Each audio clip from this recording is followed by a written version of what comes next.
네, 오늘 이 시간 함께 읽을 하나님의 말씀 고린도전서 9장 24절에서 27절까지의 말씀입니다. 고린도전서 9장 24절에서 27절까지의 말씀 총 4절이라서 제가 한 절, 여러분들이 한 절 번갈아 가면서 말씀 읽도록 하겠습니다. 고린도전서 9장 24절 제가 먼저 읽도록 하겠습니다. 운동장에서 다름질하는 자들이 다 달릴지라도 오직 상을 받는 사람은 한 사람인 줄을 너희가 알지 못하느냐. 너희도 상을 받도록 이와 같이 다름질하라.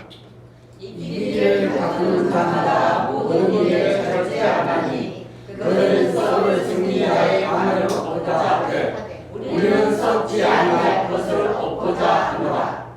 그러므로 나는 다름질하기를 향방 없는 것 같이 아니하고 싸우기를 허공을 치는 것 같이 아니하며 내가 내 몸을 쳐 복종하게 함은 내가 남에게 전파한 후에 자신이 도리어 버림을 당할까 두려워함이로다.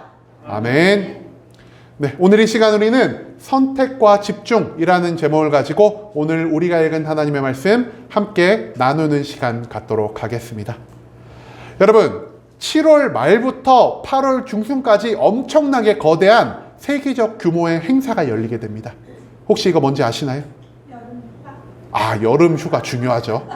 하지만 7월 말부터 8월 초까지는 한국의 여름 휴가지 않습니까? 전 세계적인 축제가 하나 있습니다. 모르시나요, 아직? 제가 그림을 보여드리면 다들 알 것 같습니다. 여기, 요거 오륜기 뭔지 아시죠? 올림픽의 상징. 그리고 요 오륜기 뒤에 탑이 하나 딱 서 있죠? 이 탑 무슨 탑일까요? 다들 알고 계시네요. 파리의 에펠탑이죠. 2024년 파리 올림픽이 7월 말부터 8월 중순까지 계속해서 이어진다라고 합니다. 여러분, 올림픽 좋아하시나요? 네. 좋아하시는 분도 계시고 별로 무덤덤한 분도 계시는 것 같은데요. 우리가 왜 올림픽 경기를 좋아할까요? 이기는 거. 가장 대표적으로는요, 규모가 큽니다. 일단 한국에서 팀 대 팀으로 겨루는 게 아니라 전 세계가 전 세계를 대항해서 싸우는 경기가요, 매일매일 발생한다는 거죠. 그리고 올림픽이 몇 년마다 한 번씩 열리죠? 4년마다 한 번씩 열리죠. 4년 동안 선수들이 정말 이 한 번의 시합을 위해 열과 성을 다해서 준비한 모든 것들을 몇 번의 경기에 모두 쏟아내고 그들이 경쟁하고 승리하면서 결국 무엇을 따게 되나요? 금메달을 따게 되죠. 그냥 메달도 아니고 금메달입니다. 그리고 이런 일련의 과정을 쭉 보면서요, 우리의 마음에 무엇이 생길까요? 감동이 생기게 된다는 겁니다. 야, 저 한 번의 경기를 위해 저 사람이 얼마나 열심히 노력을 했을까? 원래는 이 팀이 훨씬 잘하는 사람들인데 이 팀이 더 잘하는 팀을 이기는 이런 역전극이 올림픽 가운데서 발생하기도 한다는 것이죠. 이런 여러 가지 이유로 인해서 우리는 이 올림픽 경기, 세계적인 수준, 세계적인 규모의 경기를 굉장히 기뻐하고 즐거워하는 것 같습니다. 그런데 여러분, 이렇게 4년에 한 번씩 열리는 올림픽 경기 말고요, 매일매일 우리가 경기에 참여하고 있다는 것 여러분들은 알고 계셨나요? 그것도 선택받은 선수들만 경기에 나가는 게 아니라 여기 앉아 계신 모든 분들이 지금 각자의 경주에 참여하고 있다는 것을 오늘 본문 말씀은 우리에게 가르쳐주고 있습니다. 그렇다면 우리가 어떤 종류의 경기에 참여하고 있는지, 그리고 이 경기에서 어떻게 하면 승리를 얻을 수 있는지, 그리고 승리한 뒤 우리에게 주어지는 그 금메달이 무엇인지 오늘 본문 말씀 한 절 한 절 찾아보며 함께 알아보는 시간 갖도록 하겠습니다. 오늘 우리가 읽은 고린도전서 본문 바로 앞부분에서요, 우리가 잘 알고 있는 사도 바울의 이야기가 등장한다는 것을 우리는 성경 말씀을 통해서 발견할 수가 있습니다. 오늘 본문 가장 바로 앞에서 사도 바울은 내가 하나님의 사명을 위해 복음을 전파하라는 이 하나님의 명령을 지키기 위해서 나의 몸과 영혼을 다 바치고 있다는 것을 우리에게 알려주고 있습니다. 심지어 바울은 하나님이 나에게 주신 선물, 자유의지를 내가 하나님을 위해 모두 포기하면서까지 하나님의 나라와 하나님의 의를 위해 살아가고 있다는 것을 우리에게 가르쳐주고 있다는 것이죠. 즉 고린도전서 9장 오늘 본문 앞뒤 말씀에서 바울이 가장 강조하는 것은 무엇이냐? 하나님이 나에게 주신 이 사명을 내가 이 땅 가운데 온전히 성취하며 살아가야 한다는 것입니다. 그리고 이제 그렇게 내가 하나님을 위해 모든 자유의지를 바쳤다는 말씀을 끝낸 다음 바울은 오늘 본문의 말씀 가운데서 그렇다면 우리가 사명을 성취함에 있어서 가장 중요하게 생각하며 살아가야 할 것, 우리의 마음가짐에 항상 두고 살아가야 할 것이 무엇인지를 우리에게 가르쳐 주고 있습니다. 우리가 이것을 온전히 발견하기 위해서 오늘 본문 말씀 한 절 한 절을 조금 분석하는 식으로 오늘 말씀을 진행해 보려 합니다. 먼저 오늘 본문 24절 말씀에서 성경은 이렇게 기록합니다. 운동장에서 다름질하는 자들이 다 달릴지라도 오직 상을 받는 사람은 한 사람인 줄을 너희가 알지 못하느냐? 너희도 상을 받도록 이와 같이 다름질하라라고 말하고 있습니다. 여기서 우리가 조금 주의 깊게 봐야 할 것이 총 3가지가 있습니다. 첫 번째, 운동장에서 다름질을 하고 있는 상황 가운데 놓여 있다. 그리고 이 다름질을 통해서 우리가 무엇을 받을 수 있다라고 말하죠? 상을 받을 수 있다라고 말하고요. 그리고 상을 받는 사람이 몇 사람이라고 말하고 있습니까? 오직 한 사람만이 상을 받을 수 있다라고 성경은 기록하고 있습니다. 이 24절 말씀에서 바울은요, 마치 우리가 하나님께 받은 사명을 성취하는 것이 올림픽 경기, 굉장히 큰 어떤 운동 경기에서 육상 경기에 승리를 이루는 것과 비슷하다라는 것을 우리에게 가르쳐주고 있습니다. 여러분, 그런데 바울이 강조한 것이요, 육상일까요? 경기일까요? 경기겠죠? 왜냐? 여러분, 육상 단순히 뭐라고 할 수 있을까요? 그냥 간단하게 이렇게 달리는 거죠. 근데 경기가 빠진 육상, 어떤 이미지가 있으십니까? 그냥 달리다가 내가 쉬고 싶으면 가만히 멈춰서고, 내가 걷고 싶으면 걷고, 왼쪽으로 가고 싶으면 왼쪽으로 뛰었다, 뒤쪽으로 뛰고 싶으면 뒤쪽으로 뛰었다, 이런 거를 우리가 단순한 육상이라고 부르지 않겠습니까? 그런데 여기에 뭐가 붙죠? 경기가 붙는다는 겁니다. 경기가 딱 붙자마자 평화로웠던 이 육상이 어떻게 변할까요? 갑자기 굉장히 냉엄한 승부의 세계로 변하게 되죠. 뭔가 경쟁을 해야 될 것 같고, 이 경쟁에서 승리를 거둬야 될 것 같고, 승리를 하면은 굉장히 나에게 좋은 것들이 주어질 것 같은 그러한 느낌이 드는 것이 바로 이 육상 경기라 할 수 있다는 것입니다. 여러분, 그런데요, 경기에 10사람이 참여를 했다라고 생각을 해봅시다. 10사람이 모두 상을 받을 수 있을까요? 육상 경기에 참석하기만 해서는 상을 도무지 받을 수가 없다라는 것입니다. 이와 마찬가지로 우리도요, 하나님의 사명으로 인도받는 삶에 참석하기만 해서는, 즉 교회에 다니고 교회 안에서만 예배 드리는 것만으로는 우리가 하나님의 상을 얻을 수 없다라는 것을 바울은 이 육상 경기라는 단어를 통해서 표현하고 있다는 것입니다. 그렇다면 육상 경기에서 상을 받으려면 무엇을 해야 할까요? 경기에서 1등을 해야겠죠. 1등을 하면은 1등에 합당한 충분한 상을, 내 1등의 노력에 대한 대가를 얻을 수 있을 것입니다. 그렇기 때문에 바울은요, 우리가 사명을 성취해 나가는 이 모든 과정을 우리가 단순히 놀이처럼, 여가처럼, 내가 시간 없을 때 하는 어떠한 일처럼 생각하는 것이 아니라 경기처럼 생각하라는 것을 우리에게 가르쳐주고 있습니다. 운동장에서 많은 사람들 앞에 다름질하는 저 사람들처럼 너희도 매일매일의 삶을 치열한, 냉정한 경기처럼 생각하며 살아가야만 우리가 하나님의 사명을 위해 열과 성을 다하며 살아갈 수 있다는 것, 그것을 이 육상 경기란 단어를 통해 우리에게 알려주고자 했다라는 것이죠. 자, 그렇다면 이 육상 경기에서 1등을 합니다. 1등을 하면 무엇을 받는다라고 성경은 기록하고 있죠? 상을 받는다고 성경은 기록하고 있습니다. 그런데 이 상이 도대체 어떤 종류의 상일까요? 여기서 말하는 상은요, 헬라어로 브라베이온이라는 단어를 사용하고 있는데요, 이 상은 물질적인, 즉 금전적인 종류의 상이 아니라 내가 많은 사람들 앞에서 명예로워질 수 있는, 저 사람이 이 분야에 대해서는 최고다라는 칭호를 얻을 수 있는 명예로운 상을 의미할 때 사용하는 단어라 할 수 있겠습니다. 여러분, 바울이 살았던 이 고대 사회에서 제일 중요한 것은 무엇이었을까요? 바로 여기서 제가 언급드린 것 같이 명예였습니다. 아무리 돈이 많아도, 아무리 직위가 높아도, 아무리 자기가 성공을 했어도 그 자리에 맞는, 그 재물에 맞는, 그 권력에 맞는 명예가 없다라면 그 사람은 많은 사람들에게 손가락질 받을 수밖에 없었다는 것입니다. 한마디로 이 명예에 관련된 상은요, 이 세상의 어떤 상보다 가장 귀하고 가장 복된 종류의 상이라는 것을 우리가 기억해야만 한다는 것이죠.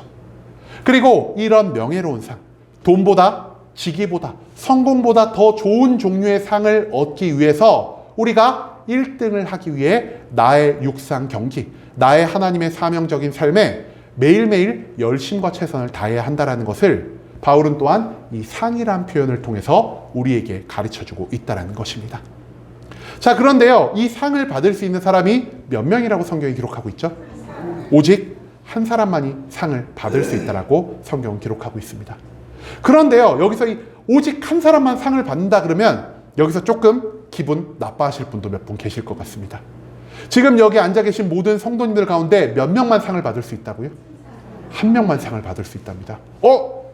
나 그러면은 상 못 받을 바에야 그냥 신앙생활도 안 하고 전도도 안 하고 그냥 내가 원하는 대로 살다 말지. 이렇게 우리가 생각할 수 있지 않겠습니까? 그런데 바울은요, 이 한 사람이라는 표현을 우리의 사명에 빗대어 설명한 게 아니라 무엇에 빗대어 지금 설명하고 있다고요? 육상 경기에 빗대어 설명하고 있다는 것입니다. 수십 명의 사람이 운동장에서 다름질을 하여도 오직 상을 받을 수 있는 사람이 몇 명이라고요? 한 명입니다. 한마디로 이렇게 사명을 이루어서 경기에 승리해서 상을 얻는 것이 너무나 어렵다는 것을 강조하기 위해서 바울은 오직 한 명만 상을 받을 수 있다라고 우리에게 선포하고 있다는 것입니다. 여러분, 사명을 성취해 나가는 것은요, 굉장히 어렵고 굉장히 고통스럽고 많은 인내를 요구하는 일입니다. 내가 오늘 당장 기분이 좋아가지고 오늘은 하나님의 사명이나 성취하며 살아야겠다라고 한다고 해서 그 사명이 순식간에 이루어지는 것이 아니라는 것입니다.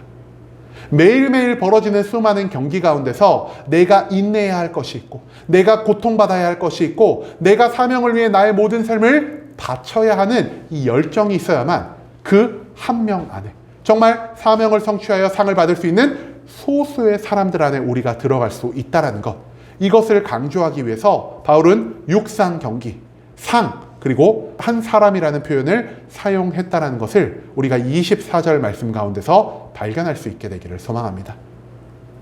그리고 나서 25절에서 성경은 이렇게 기록합니다. 이기기를 다투는 자마다 모든 일에 절제하나니 그들은 썩을 승리자의 관을 얻고자 하되 우리는 썩지 아니할 것을 얻고자 하느니라 라고 말입니다. 여기서 우리는요, 총 두 가지에 집중을 해야 할 필요가 있습니다. 첫 번째가 무엇이냐? 이기기를 다투는 자마다 무엇을 한다고요? 나의 삶을 절제하며 살아간다라고 합니다. 그리고 이 절제를 통해 내가 경기에 승리를 했을 때 우리에게 주어지는 것이 무엇이냐? 썩어 없어질 면류관이 아니라 영원히 썩지 않을 상을 우리가 얻을 수 있다는 것을 바울은 이 25절 말씀에서 강조하고 있다는 것이죠. 첫 번째로 바울은요, 우리가 모든 것들을 절제하며 목적을 위해서 나의 삶을 집중하며 살아갈 것을 요구하고 있습니다.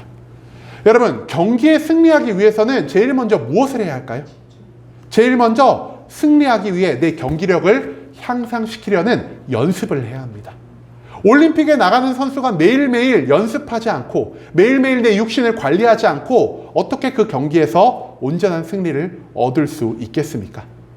그런데요, 이 경기력 향상을 위해서 무엇을 해야 한다고요? 경기력 향상을 위해 절제를 해야 한다는 겁니다. 여러분, 인간은 왜 절제를 합니까? 절제의 의미가 무엇이죠? 내가 할 수 있는 것을 내가 의도적으로 하지 않고 살아가는 것을 우리가 절제라고 표현할 수 있을 것입니다. 한마디로 운동선수는 자기 경기력의 향상을 위해서 내가 하고자 하는 것, 내가 할 수 있는 것을 때때로 포기하며 살아가는 이 강단 있는 절제의 삶을 살아갈 필요가 있다는 것이죠. 왜 운동선수들은 자기의 삶을 절제해야만 할까요? 바로 인간의 시간, 인간의 육신, 인간의 체력이 모두 한계가 있기 때문입니다. 여러분, 우리 인간들의 시간 몇 시간이죠? 하루가? 24시간이죠? 한 가지 예를 들어 봅시다. A라는 운동선수는요, 하루에 4시간만 연습을 합니다. 그리고 나머지 20시간은 자기가 원하는 대로 마음껏 놀고 먹고 쉬고 다 이런 일을 합니다. 그런데 이 B라는 선수는요, 하루에 12시간 이상을 운동을 합니다. 그리고 나머지 12시간도 내가 잠을 자거나 식단을 관리하거나 휴식을 하는 식으로 운동 경기, 이 4년에 한 번 있는 올림픽 육상을 위해서 최선의 준비를 매일매일 하며 살아갑니다. 그러면은 하루에 4시간 운동을 한 이 A란 선수와 하루에 12시간 이상 운동을 한 B라는 선수 중 누가 경기에서 승리할 확률이 높다라고 할 수 있을까요? 당연히 12시간 이상 운동한 이 B라는 선수가 훨씬 더 올림픽 경기에서 승리할 확률이 높다라는 것입니다. 여러분, 우리의 시간은, 우리의 체력은, 우리의 육신은 무한하지 않습니다. 내가 이것도 하고 저것도 하고 저것도 하고 연습도 해도 시간이 도무지 남지를 않는다는 것입니다. 우리는 정해진 시간, 정해진 체력, 정해진 육신의 한계 가운데서 최대한의 효율을 끌어올려야만 나의 목표, 이 올림픽에서의 금메달 성취라는 목표를 달성할 수 있게 된다는 것이죠. 그렇기 때문에 이 올림픽 선수들이 4년간 준비하면서 어떤 삶을 살아갈까요? 그들이 막 기쁘고 즐겁고 행복한 삶만을 살아갈 수 있을까요? 그게 아니라는 겁니다. 그들은 많은 것들을 포기하며 살아갑니다. 내가 먹고 싶은 것을 마음껏 먹고 싶지만 과식을 하면 다음날 운동에, 다음날 연습에 지장을 줄 수 있기 때문에 이들은 과식을 멀리합니다. 술은 어떻습니까? 술을 마시면 기분 좋아지겠죠? 하지만 술을 마음껏 마신 다음날 나의 일정에, 그리고 그 다음날 일정에도 지장이 생길 수 있기 때문에 운동선수들은 많은 음주를 절제하며 살아갑니다. 내가 즐겨하던 취미생활도 절제하며 살아가고요. 내가 뭐 춤추러 가는 거를 좋아하거나 여행 가는 거를 좋아하는 이런 모든 유흥생활들도 내 한 가지 목표, 경기에서 승리라는 이 목표를 위해서 모두 절제하며 살아가는 것이 바로 경기에 나서는 이 선수들의 진지한 마음가짐이라 할 수 있다는 것이죠. 왜 그들이 이토록 팍팍한 삶, 재미없는 삶을 선택하며 살아갈까요? 그들이 이 모든 것을 절제함으로 인해 훈련에 집중하고자 하기 위함입니다. 그리고 훈련에 집중한다면 경기에서 승리할 확률이 더욱 높아지기 때문에 이들은 이처럼 나의 모든 삶을 온전히 절제하며 살아간다는 것, 그것을 바울은 우리에게 가르쳐 주고 있다는 것이죠. 자, 그리고 이렇게 내가 열심히 절제를 하고 경기력을 향상시켜서 결국 경기에 나가서 승리를 하게 됩니다. 그 승리를 했을 때 우리에게 무엇이 주어진다고 성경은 기록하고 있죠? 바로 우리에게 상이 주어집니다. 그런데 이 상이 어떤 종류의 상이라고요? 세상에 썩어 없어질 그런 좋은 것이 아니라, 즉 재물이나 지위나 성공이 아니라 썩지 아니할 영원한 상. 이 세상 가운데는 그것이 명예가 되겠고요. 우리 그리스도인에게는 그것이 무엇이 될까요? 하나님이 우리의 영혼을 구원해 주시는 것. 그리고 우리가 하나님의 사명을 성취함으로 인해 이 세상 가운데 모든 축복을 누리며 살아가는 것. 그리고 마지막으로 우리가 죽은 이후에는 영원한 하나님의 나라에서 하나님의 기쁨, 하나님의 영광, 하나님의 평안에 참여하며 영원한 삶을 살아갈 수 있는 이 썩지 아니할 상이 우리에게 주어진다라는 것을 바울은 우리에게 또한 알려주고 있다라는 것이죠.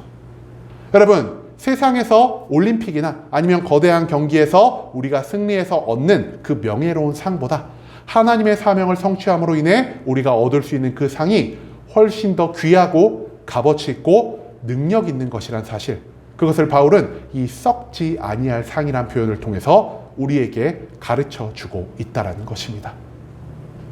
그리고 이제 26절 말씀에서 성경은 또한 이렇게 기록합니다. 그러므로 나는 다름질하기를 향방 없는 것 같이 아니하고 싸우기를 허공을 치는 것 같이 아니하며라고 말입니다. 여기서 바울은 오직 한 가지를 우리에게 강조하고 있습니다.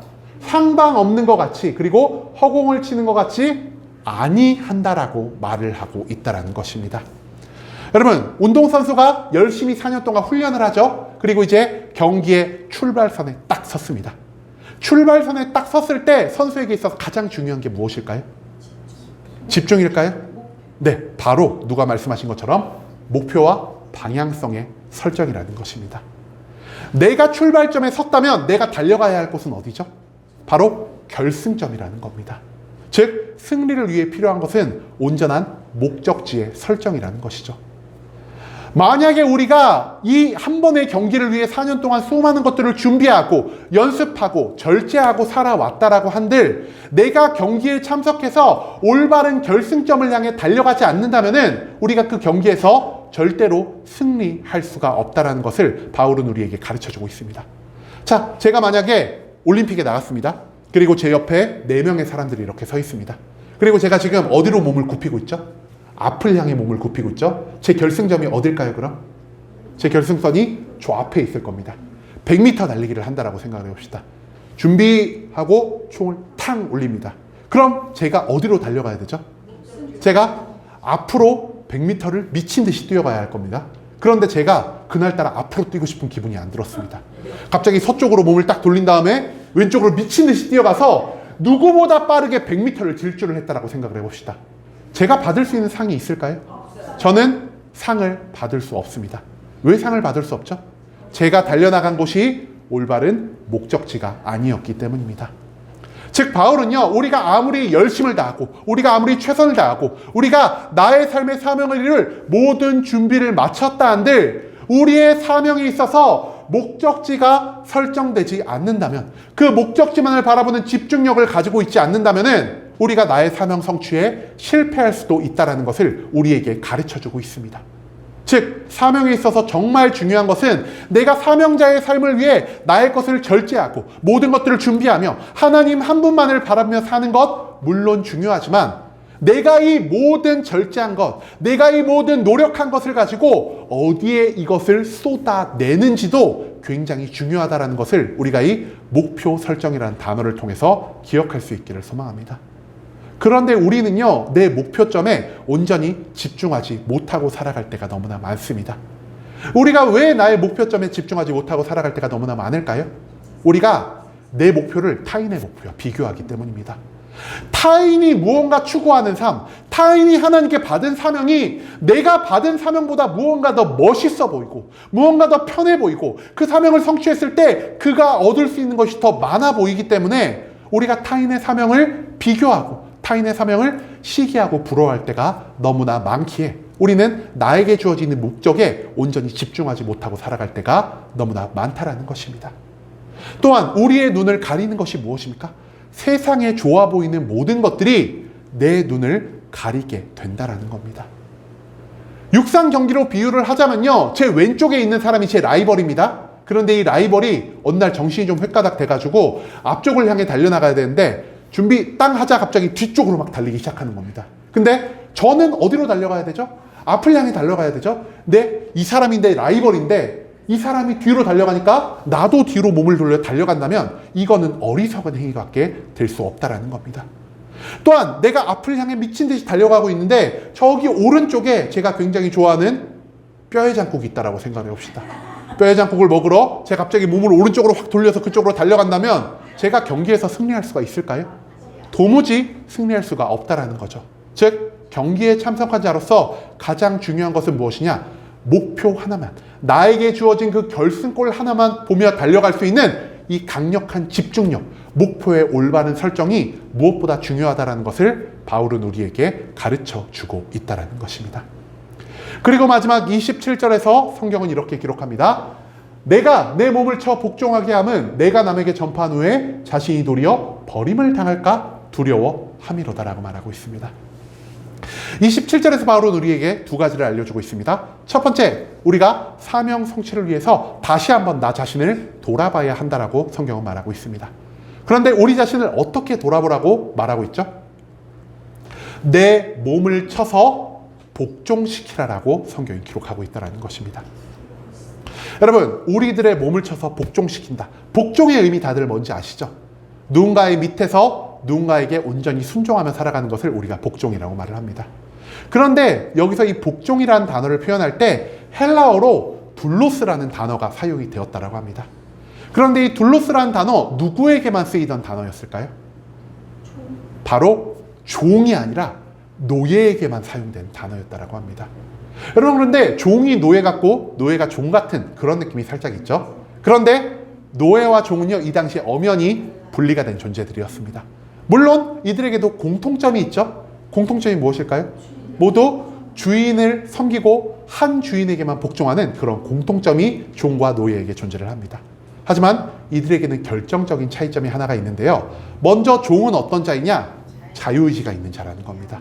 한마디로 저 사람이 나에게 뭔가 좋은 대가를 줄 것 같다. 저 사람 집에 일하면 뭔가 편할 것 같다라는 생각이 있으면 종이 된 사람은요, 그 집에 찾아가서 나 이 집에서 종으로서 몇 년 동안 일을 하고 싶습니다. 우리 계약서 씁시다 라고 하면은 그 집안에서 한 명의 주인만을 섬기며 일할 수 있는 종이 된다라는 것입니다. 종과 주인이 무엇으로 엮여 있죠? 이 사람들이 계약으로 엮여 있는 관계라는 겁니다. 그런데 만약에 주인이 종이 마음에 들지 않거나 종이 주인이 마음에 들지 않으면 이 계약이 어떻게 될 수 있죠? 이 계약이 파기될 수가 있다는 겁니다. 한마디로 자기의 자유의지에 따라 주인을 선택할 수도 있고 자기의 자유의지에 따라 주인을 떠날 수 있는 그런 종류의 사람들을 우리가 무엇이라고 부른다고요? 종이라 부른다는 겁니다. 반면에 노예는 어떤 자들일까요? 노예는요, 자기의 자유의지가 단 하나도 없는 자들입니다. 자기가 주인을 선택할 수도 없고요. 자기가 한 번 주인을 선택했다면 주인이 나를 풀어주기 전까지, 주인이 나를 다른 곳에 보내기 전까지 그 주인에게만 온전히 매여 있는 존재들. 한마디로 계약 관계를 주인과 맺고 있는 것이 아니라 주인에게 온전히 소유된, 예속된 관계 가운데 살아가는 자가 바로 이 노예라는 것입니다. 그런데 바울이 내 몸을 쳐 무엇을 만들라고 말하고 있죠? 내 몸을 쳐 종이 되게 하지 말고요. 내 몸을 쳐 노예가 되게 하라고 말하고 있습니다. 그렇다면 바울은 우리에게 누구의 노예가 되기 위하여 내 몸을 치라고 말하고 있는 것일까요? 바로 하나님의 노예가 되어라. 나의 자유의지를 모두 내려두고 내가 이제 하나님의 온전히 소유된 하나님의 도구로서 이 땅 가운데 살아가야만 내가 이 세상에서 모든 사명을 성취해 나아갈 수 있다는 것을 바울은 우리에게 이 복종이라는 단어를 통해 가르쳐주고 있다는 것입니다. 여러분, 하나님의 사명은요, 나의 힘과 능력으로 도무지 이룰 수가 없는 것입니다. 내가 아무리 능력이 있다 한들, 내가 아무리 많은 공부를 한다 한들, 내가 아무리 이 세상 가운데서 열심과 최선과 노력과 시간 투자를 한다 한들, 나는 나의 힘과 능력으로는 도무지 하나님의 일을 이뤄갈 수 없는 연약한 존재라는 사실을 우리가 기억할 수 있기를 소망합니다. 그렇기 때문에 내가 해야 하는 건 무엇이라고요? 내 스스로의 몸을 쳐야 한다는 것입니다. 내 안에서 내가 가지고 있던 고집, 내 안에서 내가 가지고 있던 내 능력에 대한 확신, 내 안에서 내가 가지고 있던 하나님께 선물로 받았던 그 모든 자유의지를 내가 포기하고 하나님, 나의 삶을 오직 하나님만 사용하여 주시옵소서. 하나님, 내가 하나님에게 온전히 소유된 내 자신의 주권이 사라진 도구로서 하나님의 곁에서 살아가고 싶사오니 하나님, 나를 통해 하나님의 모든 사명을 이루어 주시옵소서라는 이 마음을 가지고 살아갈 때에야만 하나님이 나의 삶을 통해 하나님의 때와 하나님의 장소, 하나님의 방법에 따라 능력을 주시고 나를 인도하심으로 인해 모든 사명을 이뤄가실 수 있다는 것을 바울은 이 복종시키라라는 단어를 통해서 우리에게 가르쳐주고 있다는 것입니다. 그리고 바울은요, 내가 이처럼 사명을 위해서 많은 것을 해야 한다는 걸 우리에게 알려준 다음 마지막으로 우리에게 이것을 경고하고 있습니다. 바울이 오늘 말씀 마지막에 무엇을 두려워한다라고 기록하고 있죠? 바울이요, 버려지게 될까봐 두렵다라고 마지막에 기록하고 있습니다. 바울은 왜 갑자기 내가 버려지게 될까봐 두렵다라는 표현을 사용했을까요? 여러분, 우리가 모두가 사명에 충실한 자입니까? 내가 하나님을 믿는다고 해서 내 모든 삶을 나의 만족과 유익, 내 편한 대로, 내 익숙한 대로, 내가 쉬고 싶은 대로 살아가는 게 아니라 하나님의 사명만을 위해 모든 고통과 괴로움, 인내를 각오하며 우리가 살아가고 있습니까? 여러분, 우리는 그렇게 살지 못할 때가 너무나 많은 것 같습니다. 우리가 정말 열심과 최선을 다해 나의 삶의 모든 것들을 다 바친 이후에 우리가 사명을 성취하려고 노력하였지만 그 사명을 실패한다면 하나님은 우리에게 어떠한 책임을 묻지 않으실 겁니다. 그런데 우리는 어떻죠? 하나님이 사명을 성취하라고 나에게 주신 능력, 하나님이 사명을 성취하라고 나에게 주신 모든 은혜를요, 오직 나의 만족과 유익을 위해 사용할 때가 너무나 많다라는 것입니다. 나의 만족과 유익에만 집중하기 위해서 하나님의 사명을 무시하며 살아갔기 때문에 우리는 사명을 무언가 도전하는 척, 시도하는 척만 하다가 그 사명을 온전히 이루지 못할 때가 너무나 많다라는 것이죠. 그리고 우리가 이런 모습을 보이며 하나님의 사명을 성취하지 않을 때 우리가 어떻게 된다라고 바울은 기록하고 있죠. 우리가 하나님에게 있어 버려질 수 있게 된다라고 기록하고 있습니다. 여러분, 여기서 버려진다라는 것은 단순히 상을 받지 못하게 된다라는 것으로 해석해서는 안 될 것입니다. 내가 하나님께 버려진다라는 것은요, 하나님이 사명의 성취를 위해 나에게 주신 그 모든 좋은 것이 나의 삶 가운데서 완전히 사라져 버릴 수 있게 된다라는 것을 의미하는 표현이라는 것입니다. 여러분, 매일매일 하나님의 축복 가운데 살아가고 있으십니까?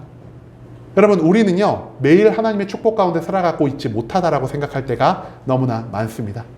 그런데 성경은 내가 아침에 일어나는 것도 하나님이 나에게 생명을 주셨기 때문에 일어나는 것이요, 내가 하루에 식사를 먹으며 살아갈 수 있는 것도 하나님이 우리에게 일용할 양식을 주셨기 때문에 우리가 식사할 수 있는 것이요, 내가 일하러 나갈 수 있는 것도 하나님이 나의 육신에 체력과 건강을 주셨기 때문에 내가 나아갈 수 있는 것이요, 내가 많은 사람들과 관계를 맺고 즐겁게 대화하며 살아갈 수 있는 것도 하나님이 그 사람을 나에게 인도해 주셨기 때문이라는 것을 강조하고 있습니다. 즉, 나의 삶의 모든 것 가운데 하나님의 은혜가 아닌 것이 단 한 가지도 존재하지 않는다는 것입니다. 그런데 이 모든 것이 왜 우리에게 주어졌을까요? 하나님이 단순히 그냥 자선봉사자라서 우리에게 이 모든 것을 대가 없이 주신 것일까요? 하나님은 물론 우리를 사랑하시기 때문에 이 모든 것들을 우리에게 주시지만 그 무엇보다 이 모든 것들을 통해 우리가 사명을 성취하기를 원하십니다. 왜냐? 인간이 하나님의 사명을 성취할 때 인간의 삶이 가장 완벽해지고 행복해질 수 있다는 것을 하나님은 알고 계시기 때문입니다. 사명 성취를 위해 우리에게 모든 좋은 것들을 주셨는데 우리가 하나님의 사명을 성취해 나가지 않는다면 하나님이 왜 그것들을 우리에게 남겨두셔야 할까요? 그렇기 때문에 사명을 위해 하나님이 주신 모든 좋은 것들을 사용하지 않고 살아가는 자들은 그들이 가지고 있던 능력도, 그들이 가지고 있던 부유함도, 그들이 가지고 있던 평안함, 건강, 생명, 그 모든 것들을 하나님이 다시 언제든 거두어 가실 수 있다는 것을 바울은 우리에게 가르쳐주고 있습니다. 즉, 너가 지금 살아가는 모든 것, 너가 지금 하나님께 제공받는 모든 것이 오직 사명의 성취라는 한 가지 목적을 위함이라는 걸 바울은 이 버림받을까 봐 두렵다라는 표현을 통해 우리에게 가르쳐주고 있다는 것입니다. 여러분, 우리는 모두가 하나님을 믿고 살아가고 있습니다. 그리고 우리의 삶 가운데 하나님을 참된 우리의 신이자, 우리의 주인으로 우리가 인정했기 때문에 여기 앉아 계신 모든 분들은 지금 이 예배의 자리에 나온 줄 저는 확신함으로 나아갑니다. 여러분, 그런데요, 우리가 이 예배의 자리에 나왔다는 것은 무엇을 의미하는 것일까요? 여기 앉아 계신 모든 한 사람 한 사람에게 하나님의 사명이 주어졌다라는 것을 의미한다는 것입니다. 특별히 내가 목사가 되어야만 사명을 받는 게 아니라, 내가 전도사가 되어야만 사명을 받는 게 아니라, 내가 권사나 선교사가 되어야만 사명을 받는 게 아니라 여기 있는 모든 사람들이 각자 삶의 자리에서 사명자로서 살아가고 있다는 것을 오늘 성경 말씀은 우리에게 가르쳐주고 있다는 것이죠. 여기선 전도사는 어떤 사명이 있을까요? 여러분들을 위해서 매일매일 기도하고 말씀을 연구하며 말씀을 가르치고 선포할 그런 사명이 있는 자라 할 수 있겠습니다. 사업하시는 분들에게는 어떤 사명이 있을까요? 열심과 최선을 다해서 정직한 방법으로 돈을 벌어서 내가 번 그 모든 것을 가지고 하나님의 영광을 위해 사용하는 것이 사업자로서의 사명일 것입니다.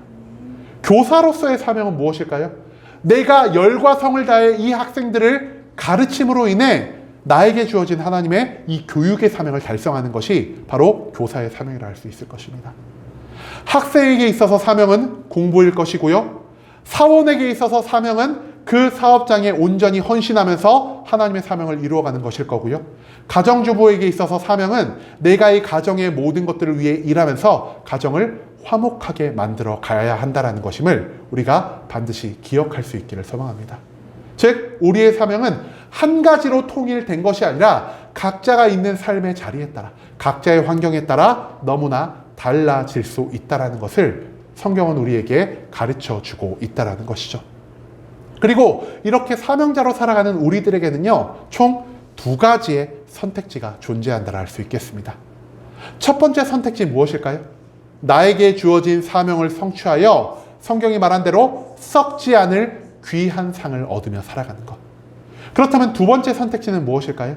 내가 사명을 받았음에도 불구하고 그 사명을 포기하거나 내 만족과 유익을 위해 살아가기 위해 사명을 실패하며 살아가는 것. 그리고 사명을 실패함으로 인해 하나님께 버려지는 이것을 우리가 또한 선택하며 살아갈 수 있다는 것입니다.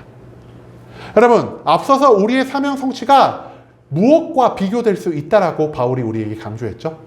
육상 경기, 운동장에서 다름질하는 것과 똑같다라고 우리에게 표현을 했습니다. 즉, 우리가 단순히 교회에 나와 있는 것만으로, 우리가 단순히 예배를 일주일에 한 번 드리는 것만으로 우리가 하나님의 모든 상급을 온전히 얻을 수가 없다라는 것입니다. 사명의 출발선에 선 우리들은요, 항상 두 가지 중 하나를 선택해야 합니다. 사명을 위해 나의 모든 것을 바쳐서 이 사명을 성취하거나, 아니면 내가 사명을 위해서 이 자리에 섰지만 모든 것에 집중을 하지 않으면서 내 사명을 포기하거나 실패하는 이 두 가지 중 한 가지를 우리가 반드시 선택하며 살아가야 한다는 것이죠. 그리고 이 두 가지 선택지 중 우리가 원하는 것은 사명을 성취하여 영원히 썩지 않을 상을 얻는 것일 겁니다. 그렇다면 이 사명을 성취하기 위해서 우리가 해야 할 것은 무엇일까요? 오늘 설교의 제목 무엇이죠? 주보를 보시면 선택과 집중이라는 것을 알 수가 있죠. 즉, 우리가 사명 성취를 위해 해야 할 것은 무엇이냐? 우리의 삶 가운데 선택과 집중을 하며 살아가야 한다는 것. 이것을 우리가 기억할 수 있기를 소망합니다. 여러분, 우리가 왜 선택과 집중을 하며 살아가야 하죠? 아까도 말씀드렸듯 인간은요, 한계가 있는 존재이기 때문입니다. 인간의 시간은, 인간의 체력은, 인간의 능력은 무한하지 않기 때문에 우리는 각자의 한계를 가지고 있는 이 상황 가운데서 나의 것을 최대한 선별하고 나의 시간을 최대한 집중해서 우리가 원하는 결과를 성취하기 위해 매일매일 모든 열심과 최선을 다하며 살아가야 한다는 것이죠. 사명의 성취를 위해서 우리가 선택하고 집중해야 할 것은 무엇일까요? 먼저 매일매일 말씀을 읽고 매일매일 기도하고 매일매일 예배의 자리에 나옴으로 인해서 과연 우리의 사명이 무엇인지를 먼저 발견하는 과정이 필요할 것입니다. 두 번째로 우리가 이 자리에 우리와 함께 하신 성령님의 충만함을 받아 성령님의 인도에 따라 우리가 나의 사명을 향한 올바른 목적과 방향성을 설정해야만 할 것입니다. 마지막 세 번째로 내가 나의 사명을 깨닫게 되고 내 사명의 올바른 방향성을 잡게 되었다면 이 사명을 성취해 나가기 위해서 절제하는 삶을 살아야 합니다. 내가 누리고자 하는 것, 내가 즐거워하는 것, 내가 여태껏 평안하게 누려왔던 모든 삶을 스스로 내려놓는 한이 있더라도 내가 하나님의 사명자의 삶을 위해 집중하며 살아가는 것. 목사라면은 내가 밖에서 놀고 싶고 내가 컴퓨터 게임 하고 싶고 내가 남들처럼 많이 잠을 자고 싶음에도 불구하고 그 모든 것들을 내려두고 말씀과 기도와 찬양과 예배에 집중하는 삶이 필요하다라는 것이고요. 사장님이라면은 내가 이 사업장을 벗어나서 많은 돈을 번 것을 가지고 나의 만족과 유익을 위해 쓰고자 하는 그 모든 것들을 내려두고 내가 오히려 많은 돈을 벌면 벌수록 나의 사업장이 커지면 커질수록 이 사업장에 더욱 집중하는 삶을 살아갈 필요가 있다는 것. 그것을 바울은 우리에게 이 선택과 집중이라는 단어를 통해 가르쳐주고 있다는 것입니다. 그렇기 때문에 우리가 하나님의 사명을 성취하기 위해 제일 중요한 첫 번째는 무엇이냐? 바로 나의 한계를 인정하는 것입니다. 나는 한계가 있는 존재야. 내가 하고 싶은 모든 것들을 하면서 하나님의 사명까지 성취할 수 없어라는 그 한계점을 우리가 먼저 인정해야 한다는 것이죠. 그 다음에 우리가 해야 할 것은 바로 사명을 위해 나의 삶의 모든 한정된 자원을 선택하고 집중하며 사용해야만 한다는 것이죠. 내가 나의 한계를 인정하고 나의 삶의 모든 것 가운데 온전한 선택과 집중을 이루며 살아갈 때 그제야 나의 삶 가운데서 하나님이 나에게 주신 각자의 사명이 온전히 이루어질 수 있다는 것. 그것을 우리가 오늘 본문 말씀 가운데서 발견할 수 있게 되기를 소망합니다. 여러분, 우리의 삶에서 무엇이 제일 중요한지를 기억할 수 있기를 소망합니다. 내가 이 세상 가운데서 성공을 얻고 높은 지위에 올라가고 좋은 대학, 좋은 직업을 얻는다고 해서 나의 삶 가운데 축복과 영혼의 구원은 발생할 수가 없습니다.